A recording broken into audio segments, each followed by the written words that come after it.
ہماری film industry. الوی صاحب بیٹھے بیٹھے الوی ڈبلیو آؤٹ ہو گئے. ایسے حالات میں یہی کچھ بن سکتا ہے جو آپ کے سامنے ہے.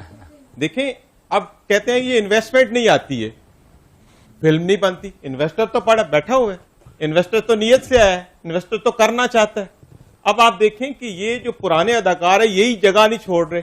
یہی پہلے بات ہو رہی تھی شفقت چیمہ صاحب سے بھی کہ ہمارے ہاں کوالٹی کسی جگہ بھی نہیں ہے. دیکھیں جب ہم فلم کو انڈسٹری کہتے ہیں تو انڈسٹری کے کچھ پیرامیٹرز ہیں, جیسے 3 پیرامیٹرز تو بہت ضروری ہیں. سب سے پہلے تو یہ کہ انویسٹمنٹ آئے, دوسرا انڈسٹری کی پروڈکٹ ہوتی ہے, اور تیسرا اس کی جو ویورشپ ہے یا اس کو کہ کنزیومر کہہ لیں. لیکن آپ دیکھیں ہم کتنا پیچھے رہ گئے. دیکھیں میں آپ کو بتاتا ہوں, میں آپ کو تھوڑی سی تفصیل بتا پیچھے نہیں دیتا جا گئے, کس طرف نکل گئے پیچھے, تو ہمارے بہت اچھا کام. نہیں میں آپ کو بتاتا ہوں. دیکھیں موجودہ حالات میں بات کریں, ڈائریکٹر صاحب آپ نے تو ان سب کو بہت کچھ پڑھانے کی کوشش کی ہے. الوی صاحب صرف فلم انڈسٹری ہی نہیں, ہمارا ٹی وی بھی بہت پیچھے رہ گیا.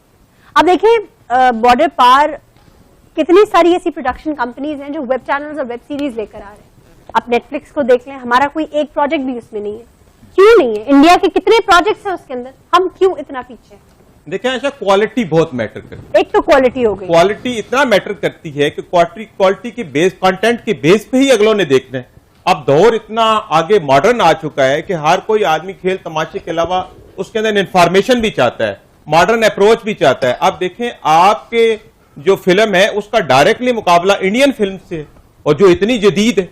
تو یہ جو موجودہ ہمارے ڈائریکٹرز ہیں, کیا انہوں نے فلم کے ساتھ انصاف کیا؟ کیا انہوں نے جدید ٹیکنالوجی انٹروڈیوس کروائی؟ عائشہ جی بات پتہ کیا ہے, اب پالیسی تو یہ بنتی ہے کہ ہم نے ایکٹر بنانا ہی نہیں ہے. ہاں جی. ہمارے سیاستدانوں نے خود ایکٹر بننا ہے. ہاں جی. ہمارے آپ دیکھیں کہ انڈیا کے اندر صاحب تھپڑ سے نہیں پیار سے ڈر لگتا ہے, میں ماروں گا تو مر جائے گا. ٹھیک ہے, ان کے یہ ڈائلاگ ہوتے ہیں, ان کے تکیہ کلام ہوتے ہیں. ہمارے کیا ہوتا ہے, مجھے کیوں نکالا, تبدیلی آ نہیں رہی, تبدیلی آ گئی ہے.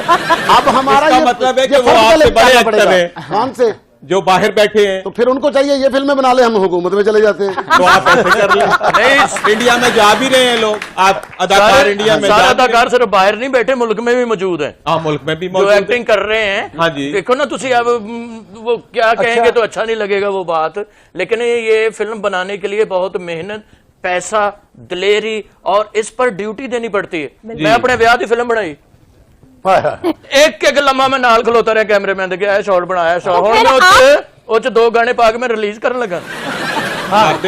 تو آپ اپنی شادی کی فلم میں خود نہیں ہیں. یہی ہو رہا ہے عائشہ جی, یہی ہو رہا ہے کہ یہ سارے اپنے خود ہی ہیں, بار بار آتے ہیں اپنی ہی فیملی. ابھی بھی ذکر ہو رہا تھا کہ اپنی ہی فیملی کو لا کے فلم بنا دی. یہی تو ہو رہا ہے, یہی تو بربادی کی جڑ ہے. یہی تو اپنی شادی کی یہ فلمیں بنا کے تو فلم انڈسٹری کو اس نیج تک لے آئے ہیں کہ آج یہ آلموسٹ ایگزسٹ ہی نہیں کرتی. نہ بحث کر رہے ذہین لوگوں کا کام ہے دماغ خراب کرے. زیادتی ہوئی ہے یار, انہیں بیچارے نے فلم بنائی ہے, پھر اپنی شادی دی فلم جا آپ ہیرو سی گانا دے ابے تے پاتا دے جا سگی رائے خدا تیرا اللہ بوٹا لائے گا. ڈائریکٹر صاحب پارٹی چ بھی یہو جے اداکار مل جان گے تانوں. بالکل صحیح کہہ رہے جی, پارٹی جو ہے بندے مل جاندے نے جڑے ایکٹنگ کر کے ایک لسی دا گلاس پی کے میری پیمنٹ ہو گئی. خواتین و حضرات, ہمارا سیگمنٹ ہے اردو ہے جس کا نام, جس میں احمد فرحاد تاریخ و ادب کی کچھ باریکیوں پر روشنی ڈالیں گے. جی احمد. جی عائشہ جی, ہماری سوسائٹی میں بہت سارے مفروضے گردش کرتے رہتے ہیں. ان میں سے کچھ مفروضے ایسے ہوتے ہیں کہ جن کا بیک گراؤنڈ سیاسی ہوتا ہے, کچھ کا مذہبی ہوتا ہے اور کچھ کا معاشرتی ہوتا ہے. معاشرتی مفروضوں میں ایک بڑا اہم مفروضہ جو ہماری سوسائٹی میں گردش کرتا ہے اور بعض اوقات ایمان اور یقین کی حد تک لوگوں میں سرایت کر جاتا ہے, وہ ہوتا ہے قوموں سے متعلق. آج کا جو مفروضہ ہے وہ بھی ایک برادری, ایک ذات, ایک جو ہے گوتی یا آپ کہہ دیجئے کہ ایک نسل سے متعلق ہے. اسے کہتے ہیں شیخ. یہ بڑے کنجوس قسم کے لوگ ہیں, یا یہ برادری بڑی کنجوس ہوتی ہے. اب دیکھنا یہ ہے کہ کیا یہ ایک مفروضہ ہے, یہ پھیلائی گئی بات ہے, یا اس کے اندر کوئی سائنسی حقیقت ہے, یا اس کے پیچھے کوئی تاریخی ایویڈنس ہے. میں سب سے پہلے گزارش کروں کہ یہ شیخ ہوتے کون ہیں.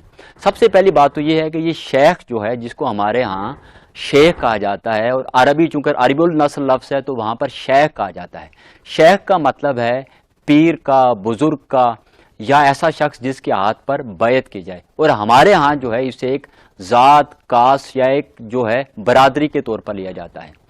یہ جو شیخ برادری ہے بنیادی طور پر یہ ان لوگوں پر مشتمل ہے کہ جن لوگوں نے اسلام قبول کیا, اور یہ خاص طور پر یہ وہ لوگ تھے کہ جو ہندوؤں کی اعلیٰ ذات یعنی کشیتریہ سے یا یا شتریہ سے یا کھتری سے یا کھشتری سے جن کا تعلق تھا، چونکہ یہ لوگ بنیادی طور پر زراعت سے متعلق تھے یا یہ لوگ تجارت سے متعلق تھے، تو یہ لوگ جب اسلام قبول کر کے اسلام میں داخل ہوئے تو اس کے بعد جو مقامی لوگ تھے ہمارے، انہوں نے انہیں جو ہے وہ شیخ کہنا شروع کر دیا، یا انہوں نے اپنے لیے یہ جو لقب تھا یا یہ جو خطاب تھا اس کا انتخاب کیا اور یہ اپنے ساتھ شیخ لگانے لگے۔ ان کی بہت ساری سب کاسٹ بھی ہیں، لیکن جیسے سیگل ہو گئے یا باقی دوسری ان کے سب کاسٹ ہیں، لیکن یہ اپنے ساتھ بنیادی طور پر شیخ لکھتے ہیں۔ اب سوال یہ پیدا ہوتا ہے کہ یہ ان کے بارے میں یہ بات پھیلائی کیسے گئی؟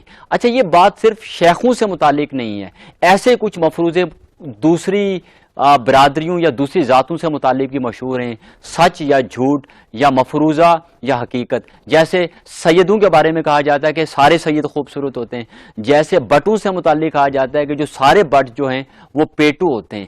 لیکن یہ ساری باتیں جو ہیں ان کے اندر ان کی کوئی سائنسی دلیل نہیں ہوتی اور ان کا کوئی تاریخی ایویڈنس یا ثبوت نہیں ہوتا۔ اب میں گزارش صرف یہ کروں گا کہ یہ باتیں پھیلی کیسے، یہ میری ذاتی تحقیق ہے کہ شیخوں سے متعلق یہ بات کیسے پھیل گئی کہ شیخ جو ہیں وہ سٹنگی یا کنجوس ہوتے ہیں۔ تو بات یہ ہے کہ یہ کسی ذات کی رائیولری کا نتیجہ ہے۔